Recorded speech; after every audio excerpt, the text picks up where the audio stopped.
haciendo la invitación, que tiene que ver con una intervención no farmacológica, que es lo que hacemos desde el área de la psicología, la psicogerontología. Creo que... Mira, Gracias. Bueno, para referir de manera general al funcionamiento cognitivo como un conjunto complejo de dominios que nos permiten básicamente adaptarnos al mundo. Este es un poco el antecedente para comprender del porqué de la estimulación cognitiva.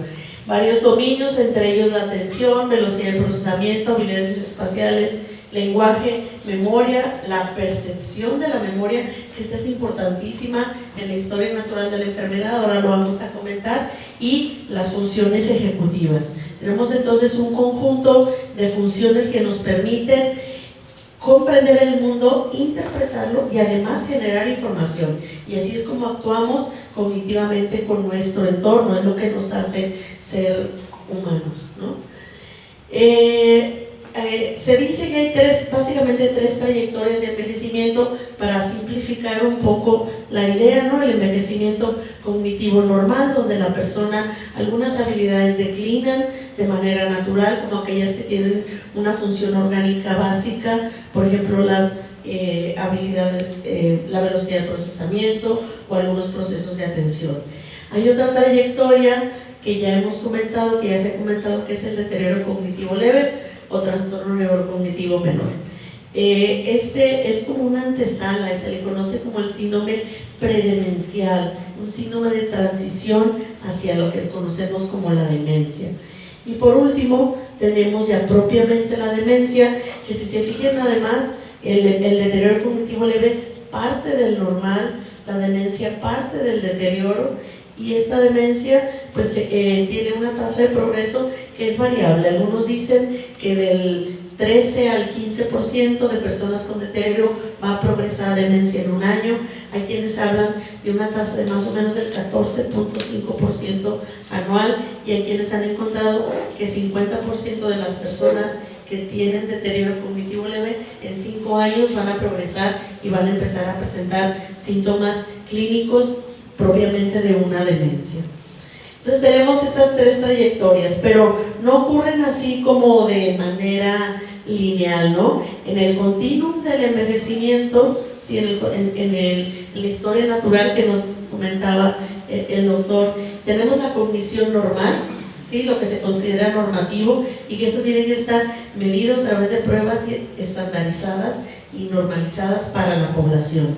Después hay una zona que se conoce como el deterioro cognitivo subjetivo, y que es esta que les digo, esta percepción, lo que dicen las personas de su propio funcionamiento, aunque todavía no se presenten síntomas clínicos, pero que ya se considera una forma de deterioro, porque se ha encontrado que el deterioro cognitivo subjetivo predice la enfermedad de Alzheimer a un mediano plazo. Se ha considerado uno de los predictores.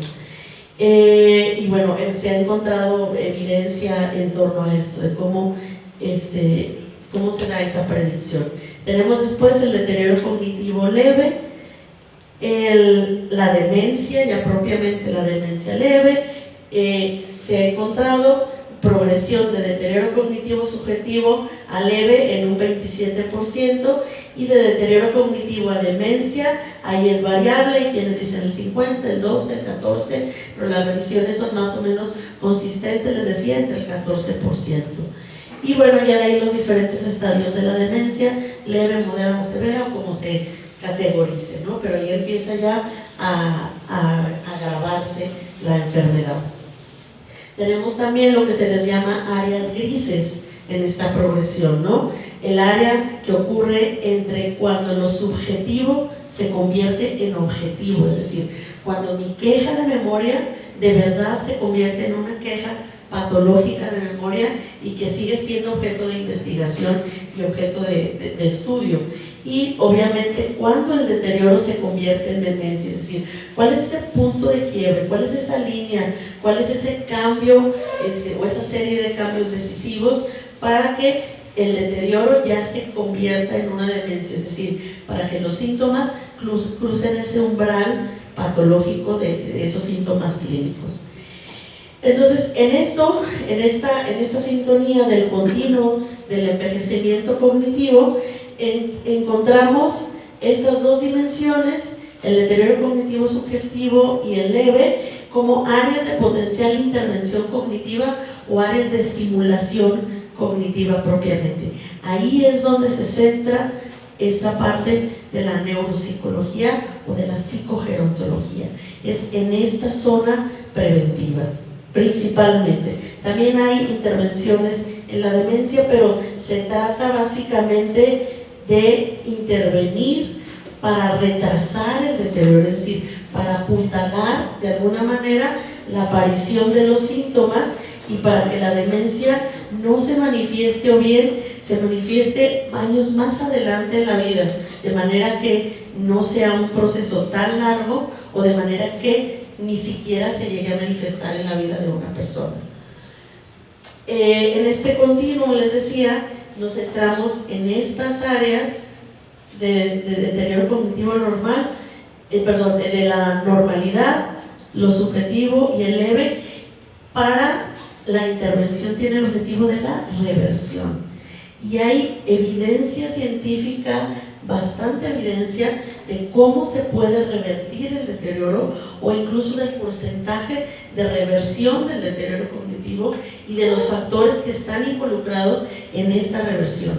Se ha hablado incluso de una reversión natural, entre comillas, ¿sí? De estudios longitudinales que han encontrado que al cabo de un tiempo algunos participantes o algunas personas en los estudios revierten su sintomatología. Se ha aludido incluso a temas metodológicos o de las pruebas, de familiaridad de las pruebas, pero sí que se ha interesado mucho en esta reversión. ¿Por qué ocurre? ¿Cuáles son los factores que se encuentran en estas revisiones sistemáticas? Se ha encontrado que los que tienen mayor probabilidad de reversión son las personas que tienen actividades mentales más complejas, quienes planifican viajes, quienes conducen un auto, quienes toman decisiones, quienes siguen en procesos continuos de aprendizaje, quienes tienen mayor apertura a la experiencia. Y esto es bien interesante porque resulta entonces que cuestiones de personalidad están involucrados en la trayectoria cognitiva en el envejecimiento, y quienes tienen mejores capacidades sensoriales, específicamente mayor visión y capacidad olfatoria. Quienes tienen menor probabilidad de reversibilidad o de reversión son personas que tienen deterioro cognitivo múltiple, es decir, memoria, atención o bien más dominios cognitivos comprometidos. Quienes cruzan con otras comorbilidades, en quienes el deterioro es más severo, y quienes además de síntomas cognitivos tienen síntomas afectivos como depresión, ansiedad y estrés. Esta reversibilidad además es mayor cuando se presenta la estimulación cognitiva, es decir, cuando se interviene cognitivamente a una persona de manera no farmacológica para mantener el potencial cognitivo. Encontramos entonces, bueno, aquí no se alcanza a ver, son factores predictores para esta reversibilidad. Les decía, temas de actividades de la vida diaria, actividad cognitiva, actividades sociales o actividades, la realización o estar involucrado en actividades productivas. Es entonces necesario conocer los factores del estilo de vida que están relacionados con la reversión del deterioro, y además esto da pie para el desarrollo de estrategias de intervención, lo que llamamos estimulación cognitiva. La estimulación cognitiva tiene una base teórica ya muy sentada, ¿no? En la neuroplasticidad, en la capacidad que tiene el cerebro para modificarse, la reserva cerebral, que es ese concepto como más orgánico que alude al tamaño, a la calidad, al número de las neuronas, y este otro concepto que es esencial, que es la reserva cognitiva, es lo que el cerebro es capaz de hacer con lo que tiene, ¿sí? La reserva cognitiva es diferente de la cerebral porque la reserva cognitiva alude a una capacidad de adaptación del cerebro, aún en caso de lesión, el cerebro sepa reaccionar y adaptarse a una nueva situación. Estos son los fundamentos teóricos o los tres pilares para la estimulación cognitiva. Y este es un conjunto de técnicas básicamente cuyo objetivo precisamente es mejorar el rendimiento cognitivo y hacer que las funciones sean más eficaces. Es una intervención totalmente no farmacológica que puede ir acompañada de una farmacológica, obviamente, pero que está dirigida a personas que tienen o bien una cognición normal o bien deterioro cognitivo leve ya diagnosticado. Una práctica guiada. Es importante aquí la utilización de los términos. Estimulación y entrenamiento no son lo mismo. El entrenamiento es más, hagamos como un fitness mental, ¿sí? Que lo pueden tomar incluso personas cognitivamente sanas, intactas, que están bien y que quieren seguir así de bien. El entrenamiento, entonces, les decía, es una práctica guiada que donde ya se pueden sospechar o incluso donde se pueden corroborar a través de una evaluación que ya existen déficits cognitivos en algunas funciones, sobre esa se hace la práctica.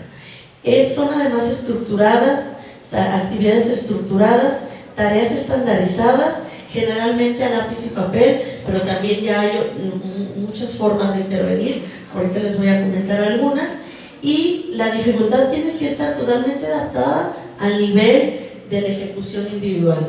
Esta estimulación, entrenamiento cognitivo puede hacerse de manera grupal, ¿sí? O también se puede hacer de manera individual, pero cuando es manera individual se le refiere más como estimulación y es más adecuado para personas que ya tienen un diagnóstico de demencia leve, por lo menos, ¿sí? Tiene que estar adaptada, entonces, decía, al nivel de ejecución. Por ejemplo, una misma actividad para una misma función puede ser tan sencilla como decir a todas las letras P, póngale un número 2 y al final súmelo. Y la misma actividad con otro nivel de ejecución implica instrucciones más complejas, ¿sí? Símbolos más complejos, por ejemplo, y decir, aquí dice, algunos anule, otros sume, cuando un signo es 3, cuando el otro signo es 2, sume las filas y al final las columnas y saque el total, ¿sí? Es exactamente la misma actividad, exactamente la misma función, pero con un nivel que está adaptado, con un nivel y una dificultad adaptada. ¿Y cómo conocemos ese nivel? En la práctica clínica, básicamente. No hay un manual o una receta para decir cuál es el nivel para cada uno. Este entrenamiento se suele hacer 2 o 3 veces por semana, con una oración de 1 hora más o menos al día. Puede tener una duración finita, es decir, es un taller grupal de 12 semanas, o bien puede hacerse de manera constante. Les digo, como hacer un fitness mental, que lo hacemos constantemente en nuestra vida cotidiana. Se han encontrado en estudios efectos positivos del entrenamiento cognitivo. En general mejora la función cognitiva global, ¿sí? Las revisiones que hay en torno a este tema han encontrado esto. Además mejoran dominios cognitivos específicos, es decir, si yo planteo un programa de entrenamiento en memoria, la memoria es la que va a mejorar. Si soy más específico y digo memoria episódica, memoria procedimental, memoria operativa, esa es la que va a mejorar. Entonces se encuentran también mejoras muy específicas. En este entrenamiento se encuentra una mayor generalización de los beneficios en la vida de las personas, y también les decía, como muchas veces se implementa de manera grupal, hay efectos que sobre la comunicación y la interacción de las personas que participan en el grupo, los efectos de la convivencia social, básicamente. Además, se ha considerado que esta práctica repetida de los ejercicios aumenta la actividad cerebral, y eso es lo que presuntamente podría promover el crecimiento sináptico y entonces el entramado de la red neural y la reserva cognitiva y la reserva cerebral, basados en este concepto de neuroplasticidad. El rango del tamaño del efecto de estas intervenciones está entre 0.10 y 1.21. Estadísticamente se considera un efecto grande, intermediano y grande, es decir, que es efectiva esta estimulación, este entrenamiento. La estimulación cognitiva, por su parte, les decía, está más dirigida a personas con deterioro cognitivo leve o incluso ya con un diagnóstico de demencia leve. Tiene mayor evidencia en personas con demencia. Igualmente consiste en una amplia gama de actividades que son para estimular el pensamiento en lo general, pero que también involucran las actividades de la vida diaria, ¿sí? Se tiene que ver también, se pueden hacer, por ejemplo, debates sobre eventos pasados, presentes, involucra también estrategias de orientación a la realidad para que la persona en los primeros síntomas de demencia se promueva la orientación de tiempo, espacio y persona. Por eso también se involucra esta otra técnica de intervención. Esta debe ser impartido por personal especializado. Para el entrenamiento puede ser incluso autoaplicado, ¿sí? Es decir, uno mismo puede estar entrenando de manera autodirigida o autogestionada. Es preferentemente en modalidad individualizada, 4 o 5 veces por semana, y sesiones de 30 a 45 minutos para evitar fatiga mental. Incluye, bueno, también se suele incluir en este tipo de programas a los cuidadores para que también tengan las herramientas, y porque no siempre se va con el especialista, sino que a veces se deja la tarea para la semana, las actividades para la semana, y van con el especialista una vez por semana o incluso una vez cada 15 días. De esta también hay mucha evidencia sobre su eficacia. Se ha encontrado en diferentes revisiones y metaanálisis efectos positivos en la función cognitiva global, en el bienestar psicológico general, aunque hay efectos limitados sobre síntomas psiquiátricos y síntomas comportamentales. Sí que hay una sensación de bienestar general en la diada, tanto de la persona enferma como del cuidador. Y mejoras en la comunicación, les decía, y en las interacciones sociales. Estas tienen un tamaño de efecto un poquito más pequeño en las revisiones, que está entre 0.02 y 0.8, que es un efecto de leves a moderados. Considerando la situación de las personas con demencia, es un efecto que se considera importante, y considerando los beneficios que lleva en la vida cotidiana y el alivio que puede además esto generar al cuidador, pues los efectos clínicos, por así decirlo, son importantes. ¿Qué dominios para cada tipo de demencia? Es importante mirarlos de las tipologías de demencia, dónde se encuentran los principales deterioros, para entonces poder tomar una decisión clínica o neuropsicológica y decidir, por ejemplo, que para la enfermedad de Alzheimer puedo darle mayor preferencia a la memoria, o que en la demencia vascular más a los dominios de atención y funciones ejecutivas.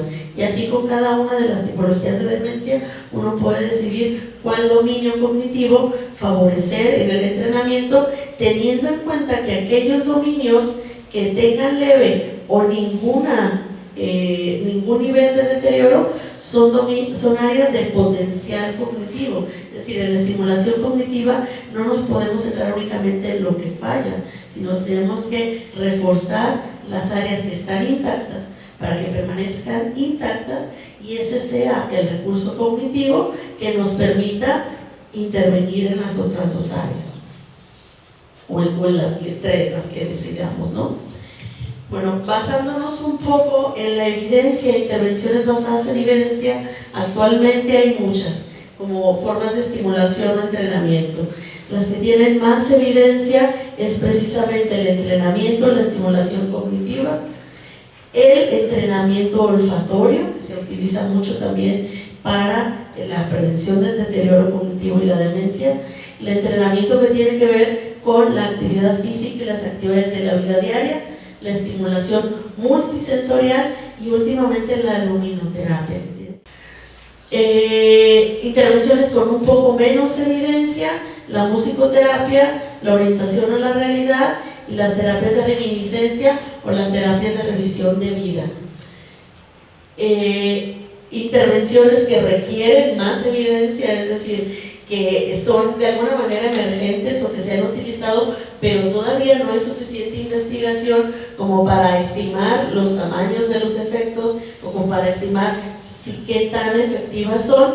Tenemos, por ejemplo, el mindfulness, intervenciones que tengan que ver con el diseño del ambiente de las personas, terapias del arte, es decir, estas son como terapias alternativas o emergentes, danzaterapia, terapias de ocio como la jardinería, los paseos, las visitas a museos, etcétera, terapias al aire libre o la terapia animal asistida, que esta va acumulando mucha evidencia en entornos residenciales con personas que están institucionalizadas en asilos, y intervenciones más que están en desarrollo todavía. Uy, ya lo digo.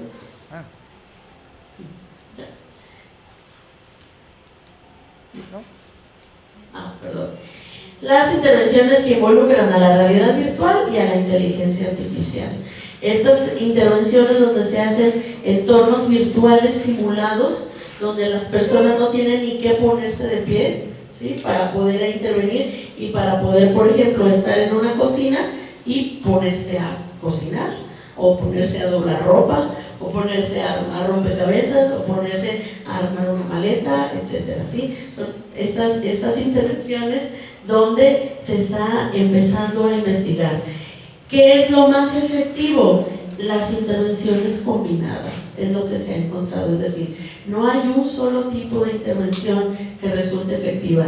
Donde más se ha hecho investigación es la que combina entrenamiento, estimulación cognitiva con actividad física, y ahí sí hay mucha evidencia sobre su eficacia, y últimamente se está enfocando mucho, o se está haciendo mucha investigación con realidad virtual y con inteligencia artificial. También ya hay estudios, o se están probando estudios de intervención de programas con Alexas. Para quienes están solos en casa, poder decir: Alexa, sesión 1, y empezar una interacción con esta inteligencia, ¿no?, con este dispositivo para la intervención cognitiva. Les quiero contar muy brevemente sobre lo que hacemos y cómo hemos probado estas intervenciones en la Clínica de la Memoria que tenemos en el Cutonalá, en el Centro de Investigación del Desarrollo y Envejecimiento Humano. Es un servicio de atención especializada, un servicio de atención primario y especializado, que parece una contradicción, ¿sí? Es donde nos dedicamos al diagnóstico, la intervención y el seguimiento de los procesos cognitivos en el envejecimiento. ¿Qué hacemos en la Clínica de la Memoria?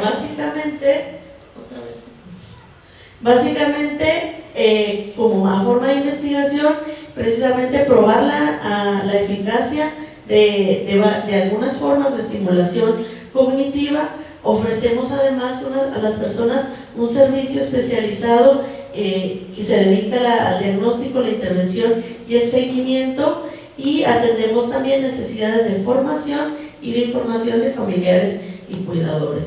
Tenemos 2 sedes, aquí las directoras del CEMAM y el CETAM son nuestro gran apoyo, en el Centro Metropolitano del Adulto Mayor y en el Centro Tapatío del Adulto Mayor. Básicamente nos centramos en los 3, en el envejecimiento cognitivo normal, en el deterioro cognitivo leve y en la demencia, y a partir de una evaluación neuropsicológica con instrumentos que hemos probado, que hemos estandarizado y que hemos utilizado ya en repetidas ocasiones, hacemos un diagnóstico, una intervención y el seguimiento. Bueno, esto en un marco, somos una universidad, entonces lo hacemos en un marco de formación de recursos humanos, donde nuestros prestadores de servicio social y nuestro personal están pues altamente capacitados para operar esta clínica, y además realizamos pues actividades de investigación. La evaluación se hace en modalidad presencial, les decía, con una batería que ya tenemos probada y que hemos además compartido con otros en otros escenarios y en proyectos similares, y bueno, concluimos que es la adecuada. ¿En qué nos centramos? Básicamente en estos 3, ¿no? En la cognición normal, en el deterioro subjetivo y en el deterioro cognitivo leve. Tenemos para el subjetivo tenemos un programa al que le llamamos ¿Cómo está hoy su memoria? Y para el deterioro cognitivo, el programa de estimulación activamente. Nuestro objetivo obviamente es dar un poco marcha atrás para que esta historia no parezca necesariamente inminente, ¿no? En el programa ¿Cómo está su memoria?, lo que queremos es mejorar la percepción que las personas tienen de la memoria, de las quejas. Tiene un enfoque totalmente psicoeducativo, grupal. Las personas van 4 sesiones solamente, tienen el beneficio de un programa muy breve, van una vez por semana y son sesiones de 50 minutos cada una. ¿Qué hemos encontrado en el estudio que hemos hecho en el pre y en el post? Una disminución de las quejas de memoria. ¿Eso qué quiere decir? Una mejora en la percepción subjetiva del desempeño cognitivo. Y es básicamente lo que nos propusimos. ¿Qué hemos encontrado ya específicamente? Menores quejas de memoria, mejor sensación de estar orientado en tiempo, espacio y persona, menor percepción de estar perdiendo las cosas, es decir, y enfatizo percepción porque en realidad no corroboramos que eso efectivamente se logre, pero ellos ya lo perciben y es el objetivo de este taller, trabajar con la subjetividad. Y bueno, el otro programa, el que ya está dedicado para personas que tienen de estimulación y entrenamiento cognitivo, nuestro objetivo general es pues mejorar las funciones cognitivas, estimular los procesos de atención, memoria, velocidad de procesamiento, entrenar la orientación, funciones ejecutivas, y aquí también como un plus, la de memoria, porque no todos van al primero, al de memoria. Es un programa presencial, son talleres de 8 a 15 personas mayores que están previamente evaluadas, tiene una modalidad teórica, práctica, personas que tienen deterioro cognitivo leve de entrada, entran en un criterio de exclusión si formamos el grupo. Si no lo alcanzamos a formar, entran con los demás sin ningún problema. Es para adultos mayores, son 8 sesiones, 2 horas cada sesión, y se implementa una vez por semana. Bueno, aquí hay unas fotografías de nuestros estudiantes de gerontología aplicando las actividades en las diferentes sesiones. ¿Y qué hemos encontrado? A la fecha han participado desde el 2018 hasta ahora, ya llevamos 6 años con este proyecto, hemos intervenido a 320 personas mayores.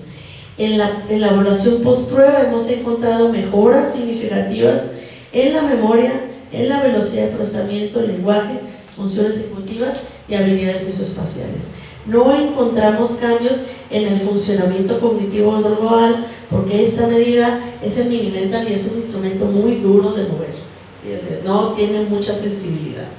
Para pasar de un 24 a un 26 hay que hacer girar el mundo al revés. Entonces, no encontramos eso, ¿no? Pero sí encontramos además reducciones en quejas de memoria, derivado de la mejora evidente que las personas participantes ven, sienten, y además que nos comentan, les refieren sus familiares, ¿sí? De que ya los ven mejor, de que ya no se les olvidan las cosas.